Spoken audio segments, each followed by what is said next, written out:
The literature of the 17th century may be divided into which is further divided into the Jacobean and Caroline periods after the names of the rulers James I and Charles I, who ruled from 1603 to 1625 and 1625 to 1649 respectively, and the Restoration period or the Age of Dryden, 1660 to 1700. The 17th century was marked by the decline of the Renaissance spirit, and the writers either imitated the great masters of the Elizabethan period or followed new paths.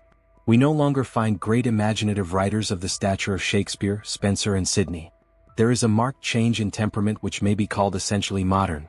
Though during the Elizabethan period, the new spirit of the Renaissance had broken away with the medieval times, and started a new modern development, in fact it was in the 17th century that this task of breaking away with the past was completely accomplished, and the modern spirit, in the fullest sense of the term, came into being. This spirit may be defined as the spirit of observation and of preoccupation with details, and a systematic analysis of facts, feelings and ideas. In other words, it was the spirit of science popularized by such great men as Newton, Bacon and Descartes. In the field of literature this spirit manifested itself in the form of criticism, which in England is the creation of the 17th century. During the 16th century England expanded in all directions. In the 17th century people took stock of what had been acquired. They also analyzed, classified and systematized it. For the first time the writers began using the English language as a vehicle for storing and conveying facts. One very important and significant feature of this new spirit of observation and analysis was the popularization of the art of biography, which was unknown during the 16th century.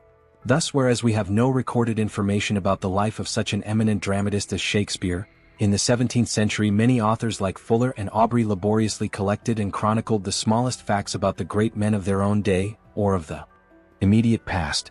Autobiography also came in the wake of biography, and later on keeping of diaries and writing of journals became popular, for example Pepys' diary and Fox's journal. All these new analysis of the feelings and the intimate thoughts and sensations of real men and women.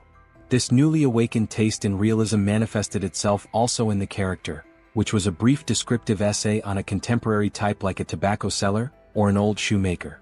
In drama the portrayal of the foibles of the fashionable contemporary society took a prominent place. In satire, it were not the common faults of the people which were ridiculed, but actual men belonging to opposite political and religious groups. The readers who also had become critical demanded facts from the authors, so that they might judge and take sides in controversial matters. The 17th century up to 1660 was dominated by Puritanism, and it may be called the Puritan Age or the Age of Milton, who was the noblest representative of the Puritan spirit.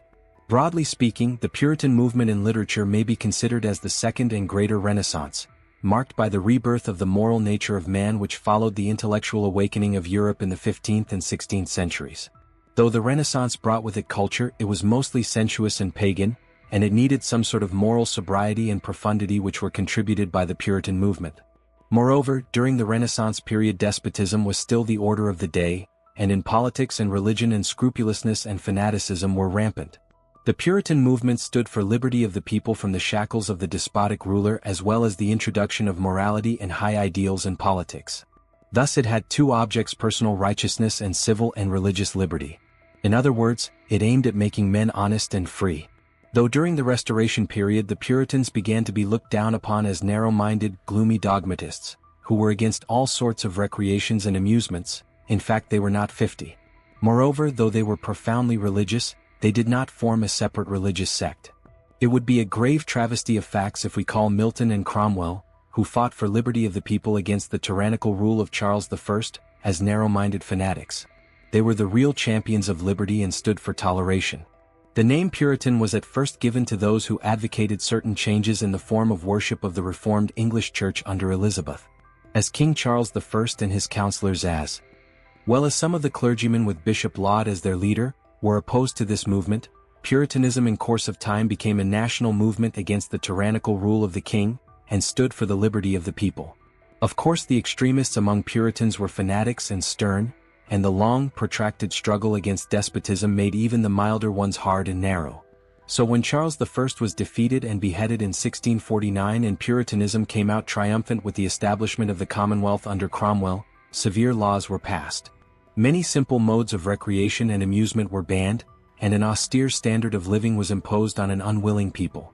But when we criticize the Puritan for his restrictions on simple and innocent pleasures of life, we should not forget that it was the same very Puritan who fought for liberty and justice, and who through self-discipline and austere way of living overthrew despotism and made the life and property of the people of England safe from the tyranny of rulers. In literature of the Puritan age we find the same confusion as we find in religion and politics. The medieval standards of chivalry, the impossible loves and romances which we find in Spenser and Sidney, have completely disappeared. As there were no fixed literary standards, imitations of older poets and exaggeration of the metaphysical poets replaced the original, dignified and highly imaginative compositions of the Elizabethan writers. The literary achievements of this so-called gloomy age are not of a high order, but it had the honor of producing one solitary master of verse whose work would shed luster on any age or people, John Milton, who was the noblest and indomitable representative of the Puritan spirit to which he gave a most lofty and enduring expression.